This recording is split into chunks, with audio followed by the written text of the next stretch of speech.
Angela, we are all so proud to call you a Hoosier. Glad to be a Hoosier as well. Well, welcome to Columbus and welcome back to the Columbus Indiana Philharmonic. Tell me a little bit about what it was like as a child growing up in Indiana. Oh, well, I'm born and raised here in Indiana, but from Indianapolis, Indiana. Uh-huh. And I suspect that I had a very regular upbringing. My grandfather was a Baptist minister. My father worked for Chrysler. My mother was, my mother was so many things.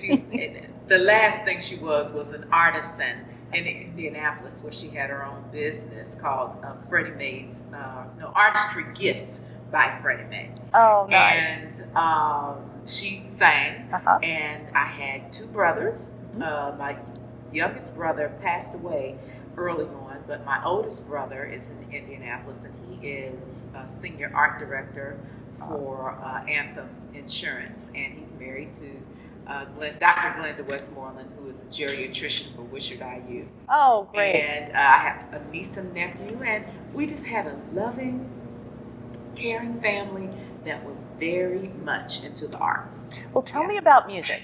Because I understand music was a big part of your life very early on. Yes, my mother would, every Saturday morning, we would clean up the house to her big furniture stereo, playing whatever music that she liked. One of the songs was Barefoot, dun, dun, dun, dun. And then we would just be waxing the floor or polishing the furniture or whatever. And she would take us to Starlight Musicals. Oh, yes. That was on the Butler campus in Indianapolis, and we would see all kinds of shows that would come through there. And she just always encouraged my singing, because she was a singer as well. And she sang in her father's church, which was my grandfather's church. And they thought that she would be the next Marian Anderson. And even though Marian Anderson was a contralto, my mother was a soprano. She decided that she wanted to get married and have us, and so she passed on her gifts. That's right. Yeah. Absolutely. She sounds like a wonderful lady. She was. So now I understand that you have a long history also with David Bowden, our conductor, and I've certainly enjoyed having you here in Columbus for the Philharmonic performances, and I personally am very familiar with your Yuletide celebration events. So could you tell us a little bit about your memories of working with the Columbus Indiana Philharmonic?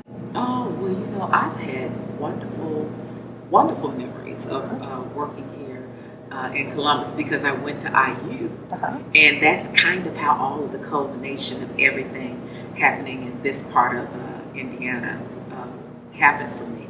And David has always been very gracious and has helped me to carve out this career, having opportunities to sing with an orchestra at a very early budding stage of my career was something that any young musician would just chomp at the bit to have someone of his caliber and someone that believed in my artistry very early on.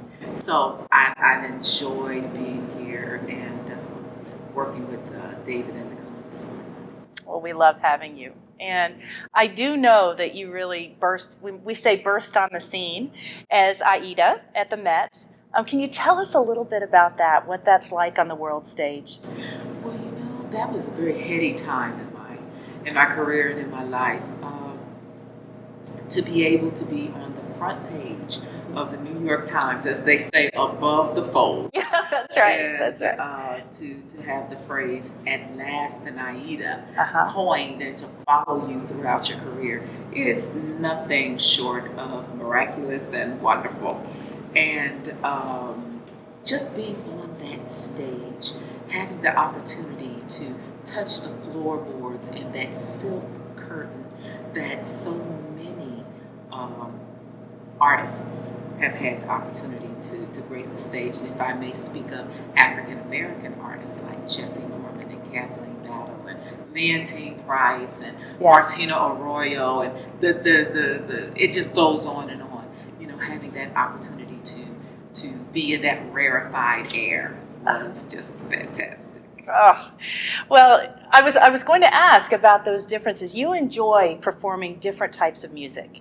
So can you tell us a little bit about that? A lot of people think of opera, but you also have a wonderful background in other areas. So could you tell us about that? Well, now I started out singing,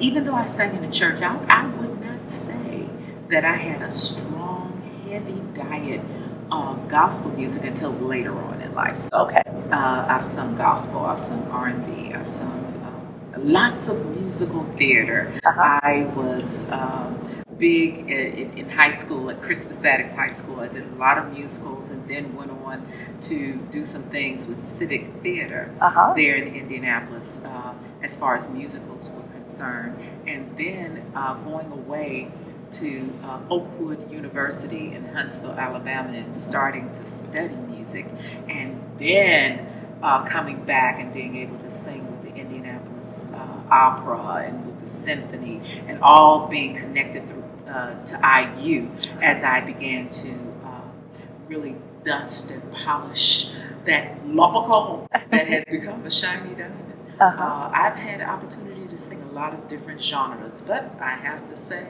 classical music, as my mother would say, put me on the map.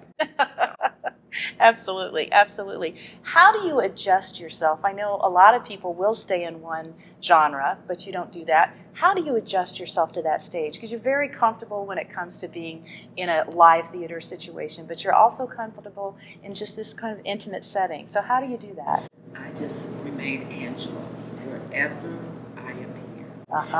Because it's too hard to remember who you were. Exactly.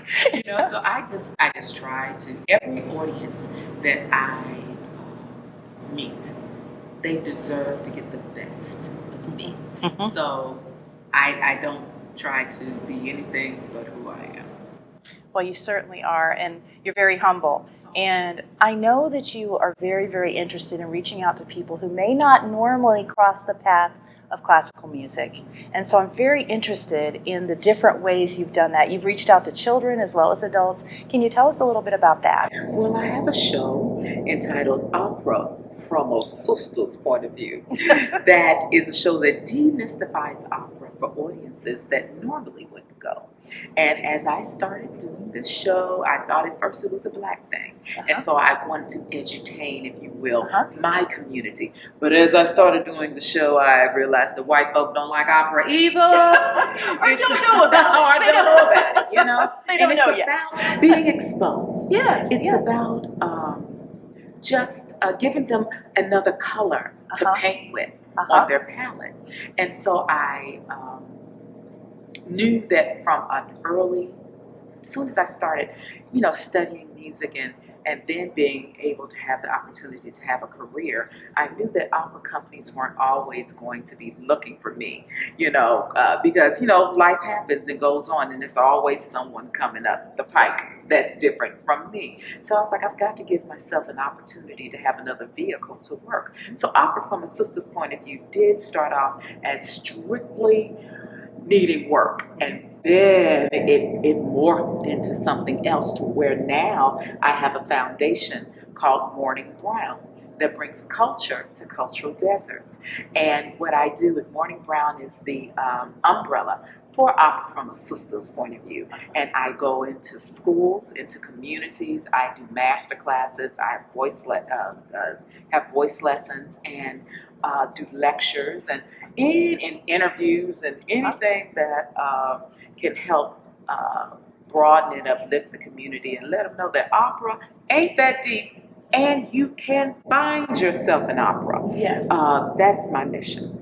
Thank you. I really think that the Columbus Indiana Philharmonic obviously embraces what you're saying. We are thrilled that you're doing that work, and we would love to engage with you in the future in that area. So very, very excited about it. And so really that was the list of questions I had for you, and I'm just so excited to have you here. I think the community is really going to embrace our concert. We're delivering it in a little bit different way this time because of COVID-19. People will be able to access it for That's right. We've got those masks and we're social distancing. They've taken our temperatures, Yes. so we're safe. But we want to make sure that people understand that you've come back, and we are going to do our best to talk about, for the entire Black History Month, what we've talked about today. So thank you.